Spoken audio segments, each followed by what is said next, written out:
My name is Femi Olugbide. A fellow of the Royal College of Psychiatrists and a fellow of the Nigerian Institute of Management. I'm a consultant psychiatrist. I'm MD CEO of FM Synthesis Nigeria Limited.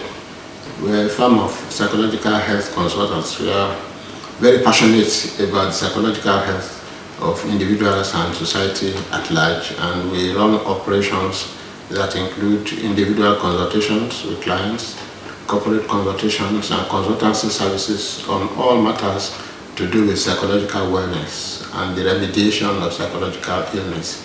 We help to develop policies and guidelines, and we help generally to propagate the message of psychological wellness among the generality of the people.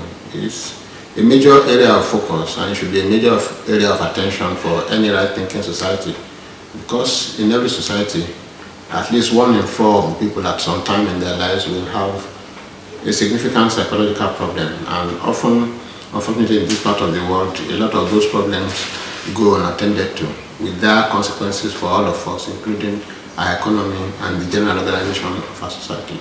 So that's who we are. Someday, sometime, you'll need us.